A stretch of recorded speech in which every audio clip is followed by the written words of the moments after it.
got an op-ed. You say that Trump is actually a moderate. Now, that's going to be a hard sell for many people, but why don't you make your case? Trump is a moderate.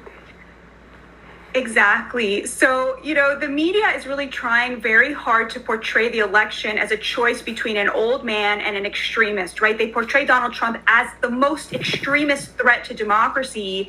And their latest attempt to do that has been to try to pin this Project 2025 on him, which is a very conservative Heritage Foundation agenda. But the myth here falls apart because you can look at the RNC's 2024 GOP agenda, which is very much a Trumpian document, and see that the agenda that President Trump is putting forward is extremely moderate and very different from Project 2025. I'll just give you a few examples, Stu. It's the first time in 40 years that the GOP's agenda does not include pro-life language because Donald Trump is a moderate on abortion. He thinks it should be legal for 15 weeks. It does not have any language against gay marriage, and it insists on protecting Social Security and Medicare.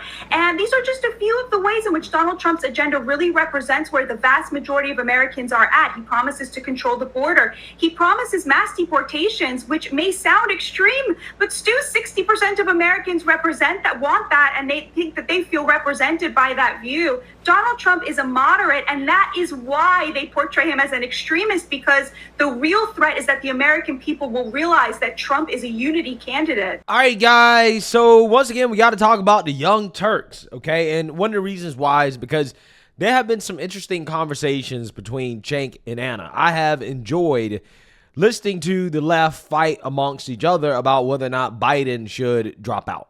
Now, we have to listen to Anna and Cenk discuss the Republican platform, a platform that apparently Trump made personal changes to in order to make the platform more appealing to a broader coalition of voters that he will need in order to win the election. And this is freaking out Cenk.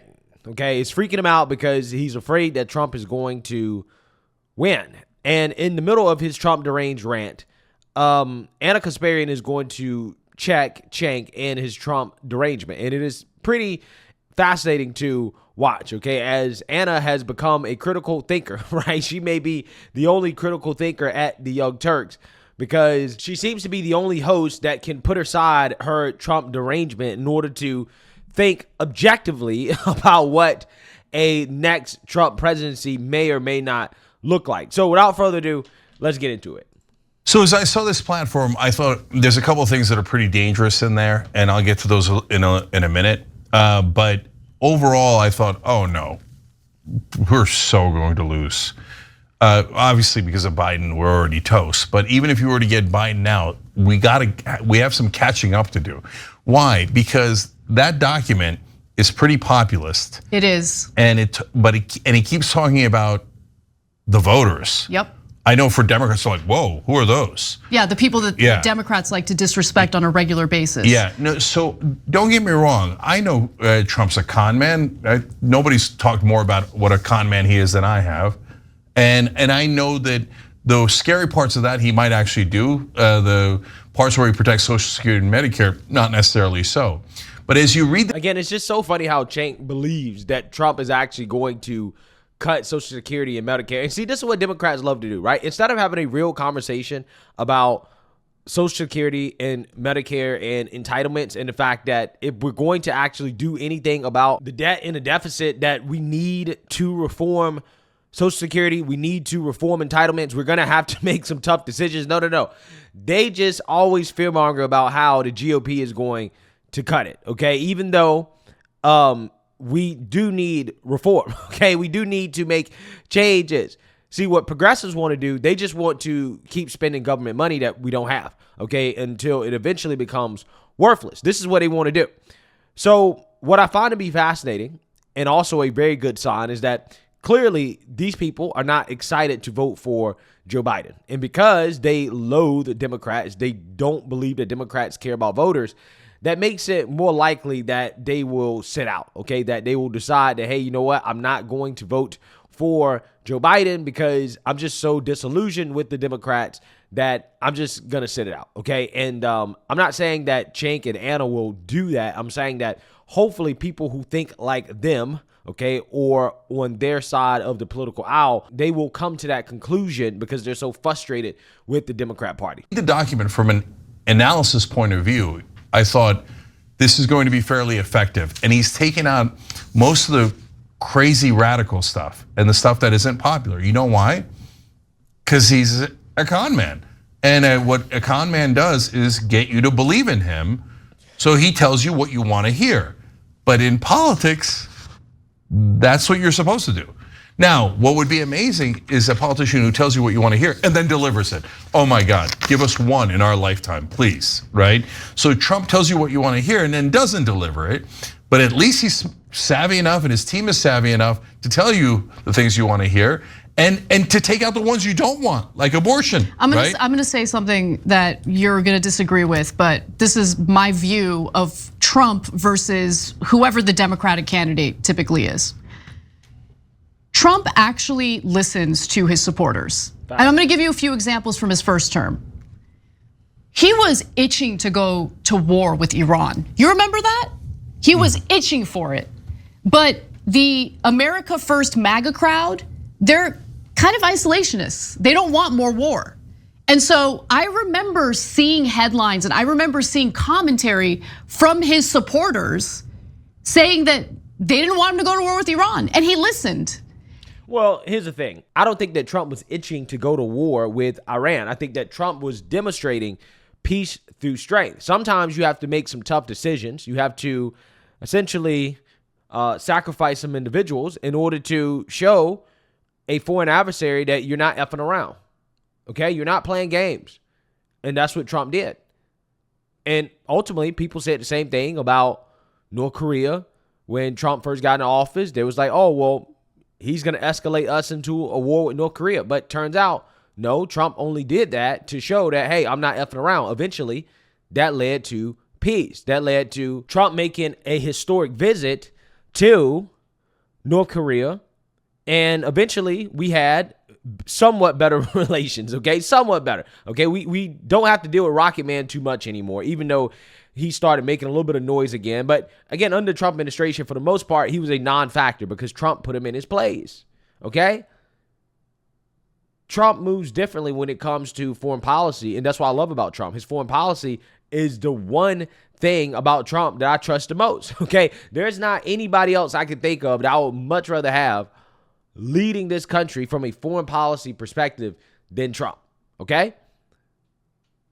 So it's not that Trump is itching to go to war. It's just sometimes you have to make tough decisions, controversial decisions, in order to avoid war, right? That's what Trump was doing. There were other examples as well, but look, you're right that he does what it takes to win. And so if he thinks moderating the message on abortion might help him win, he's gonna do that. But at the end of the day, what's been clear to me is that he seems to have more respect for his constituents, for his base, than Democrats do. Okay, Democrats will look at the policies that Democratic voters want in favor, and they'll basically say, F off, you have to support us because the other guy is evil and dangerous. Whereas Trump actually listens to his voters, and that's the reason why he has an energized base. They're galvanized, they're super excited to vote for him. Even when Biden didn't have all these negative headlines following his disastrous debate performance, do you think Democratic voters were super jazzed to vote for him? Were they ever excited to vote for him? Yeah. Well, no, because Biden did not run on vote for me because I'm actually somebody that's worth voting for. He ran on vote for me because I'm not Trump. And that can only take you so far. In 2020, I really do believe that we had probably a rare combination of things happening at the same time that led to what happened during that election. But that rare combination of circumstances, I don't think that's going to happen again this year. Yeah, I mean, now I'm hearing people talking about Biden voters. I'm like, which Biden voters? So like, because for all the blue MAGA that's Biden voters, if you just told them the new leader is Kamala Harris or the new leader is Josh Shapiro, they'd be like, well, I'm voting for Josh Shapiro. So Biden doesn't have any voters who care about him. All of his voters just say, I will vote for anything Democratic leadership puts up in front of me. So his personal voters are 0. Anyways, now look, to your point, Anna, there's a couple of things, right? So I understand, yeah, well, I remember the time that he didn't do the bombing, etc. But on the other hand, he would do crazy things all the time, and that's why we were all on edge.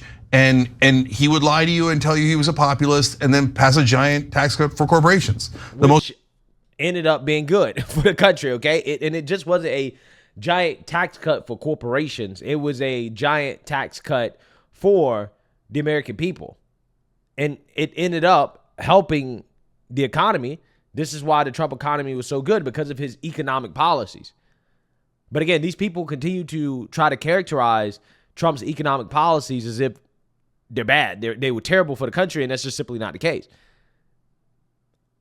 But again, I think Anna here is right in the sense that Trump does at least try to listen to voters, okay? He tried to build a wall, but it was Democrats, along with Republicans as well too, that really tried to stop him from building the wall the way that it should have been built, okay? Trump had to really finesse in order to make that happen. So when it's you versus the establishment, there's only so much you can do. But as long as you're trying, attempting to fulfill your promises, that's what matters. If you're putting in 100% effort, that's what really matters. Because ultimately, I'm a realist. I understand that the government is full of bureaucracy. So you only can do as much as you can with the power that you have and the support that you have.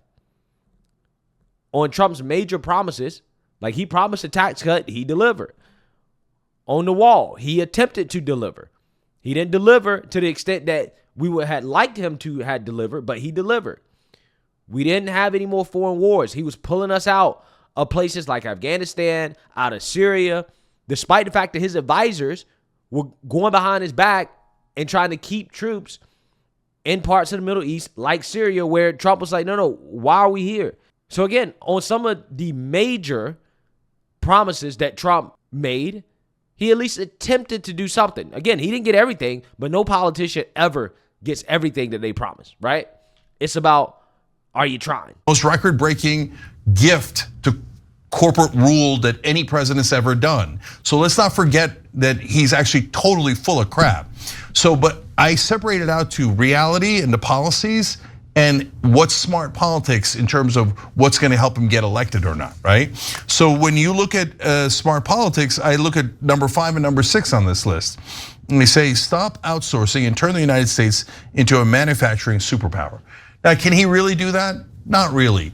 And the idea of doing the tariffs will lead to more inflation and is a bad idea. But pause for a second though on the tariffs. Look, we didn't cover the story mostly because we didn't have time, but Biden continued with those tariffs. Not only did he continue, he engaged in even more protectionism when it comes to China. And I don't think that's necessarily a bad thing. No, but Trump is proposing an order of magnitude difference in tariffs. And I'm not here to debate tariffs. What I'm saying about this one is that it will appeal to most Americans, right or wrong on policy grounds. A lot of people are gonna go, protect manufacturing, keep jobs at home. They're gonna like that, right? Now, actually, Biden could make a perfectly good case on that if he could speak. Anyways, number 6, large tax cuts for workers and no tax on tips. Sounds pretty good. That sounds amazing. I don't believe he's gonna do that at all. Why would you not believe that? Right? Why would you not believe that? That, to me, in my opinion, that's the type of policy that the GOP really should be leading with, right? That's the type of economic populism that I like, okay? Because I feel like I've explained this before. I don't necessarily consider myself an economic populist because most economic populist proposals tend to involve socialism, right? It tends to involve more government. However, this proposal, the no tax on tips, is a populist proposal. But again, it's not more government, it's actually less government, it's more libertarian. And this is why I support it. I think that this policy is a policy that should be at the top of the agenda for the GOP because it is a policy that can instantly give working class Americans a raise without it being a handout, right? It is a way to allow people to earn more money for doing good work. And I think that is good policy. That is the type of policy that the GOP should be pushing from an economic perspective. And I want to see more of that. So again, this platform is a platform that's scaring the left. And because it's scaring the left, that means that it's probably a pretty damn good platform. Okay, but it sounds good. So when he's offering things up for the voters and Biden isn't, it's going to be a slaughter. Okay, now let me tell you the dangerous parts of this platform, because it's important that you know the reality. Number 2, carry out the largest deportation operation in American history. I think he's going to actually try it. He promised it 8 different ways, and when he does, it's going to be a holy mess. Then they'll stop, because even Republicans were like, oh, I didn't mean my friend, I meant other randos, right? Again, I'm not sure how many of you guys are friends with illegals, but I don't have any illegal immigrant friends, okay? So I'm not worried about a mass deportation operation sending my friends back to Mexico, because I don't have any people that are my friends that are here in the country illegally, okay? So I don't know, maybe Cenk has a ton of illegal friends, but I don't, right? I'm not sure how many people do. Right, I didn't mean the workers at my factory, I meant other randos, right? Yeah. But they're gonna try it, and it's gonna be a giant mess. But I think the last 2 are more important, 18 and 19. That's why they're all the way down at 18 and 19. Deport pro-Hamas radicals and make our college campuses safe and patriotic again. So he doesn't mean Hamas. If it was Hamas, you don't deport them, you arrest them and put them in jail. No, he means anyone who disagrees with Israel is gonna get arrested and maybe deported. Come on. He's definitely saying it. He said it super clearly. He went to Republican Jewish leaders. He says a lot of crazy things, Cenk. So you're gonna trust Biden? You think he's gonna arrest and deport pro-peace protesters? Oh, he's definitely gonna. Biden arrested deport them where? A lot of them are American citizens. Where's he gonna deport them, Cenk? It doesn't matter. He's gonna play up to his base, and he's gonna say, hey, you know what? Under Biden, they arrested these guys too, which is true. And then he's going to arrest them. Then he's going to say, hey, you know what? That guy's from a Muslim country, and that guy's his grandparents were from a Muslim country. I'm going to deport them there. So what? What are you going to do about it? And everybody's going to get all riled up, and then his base is going to be ecstatic. Oh, we got the Muslims, we got the Hamas guys, etc. No, he's got dictatorial tendencies. This is playing with fire there, like this guy. What do you mean deport American citizens? Okay, and by the way, if you're MAGA, why don't you ask, wait, hey, how far do we have to go back? Is it just Muslim countries, or can he deport Irish people who supported Irish independence? Oh yeah, your parents were terrorists. I'm gonna deport you even though you're a citizen. I know, he'll do it only on racial lines. 19, secure our elections, including same-day voting, voter identification, paper. Okay, everybody knows Trump is not deporting American citizens, okay? That's not gonna happen. Now, who knows? Maybe they'll deport some Hamas supporting foreigners. Okay, maybe they might do that, but I don't even think they're gonna do that. I think that's just there as a virtue signal to Israel, which again is not something I necessarily support. Virtue signals for Israel, but I think that is there at the bottom for a reason. Okay, it's not a priority. Okay, it's not something that I think is a real serious thing, which is what Anna rightfully pointed out. Okay, Cenk is Trump deranged, and he's boohoo whining, crying. He's upset because the RNC has a good platform and is triggering him, and he thinks that Trump is going to win. But I personally believe that the lack of excitement from the Democrat Party is ultimately going to be the Achilles heel of Joe Biden's campaign. Okay, there's nothing to be excited for when it comes to voting for Democrats, as you guys just saw, right? As you guys just saw, these people are angry. They're reluctantly voting for Democrats, and you cannot win an election when that is your base, right? When your base feels the way that these people feel about you, you cannot win. There's nothing exciting, okay? Which is why these people always default to Trump derangement. Oh, Trump gonna do this, Trump gonna do that, Trump gonna be a dictator on day one. But even people like Anna Kasparian know that, I'm not sure if all of this Trump fear-mongering is justified, right? And again, she's not a pro-Trump person, but even she can see the Trump derangement from the left and how much their fear of Trump is overblown. A lot of these people really don't believe it. They just say it as a way to rally their base of supporters that they believe are just really dumb, right? So this is why they do it. But, in a situation like this, in this current election cycle, I do not think that the Trump derangement is going to be enough in order to win, because everybody knows what happened under the first Trump administration. None of these things that these people are fear-mongering about, like Project 2025 and all this other stuff they talk about, none of these things happen, and they're probably not going to happen under the second Trump administration, although I do hope that some of the things that they're fear-mongering about definitely happens. But, you know, I don't think that all the things they are fear-mongering about is going to happen. But, hey, we'll see. Let me know what you guys think. Make sure you like, comment, and subscribe. Most importantly, share a Black conservative perspective. Peace.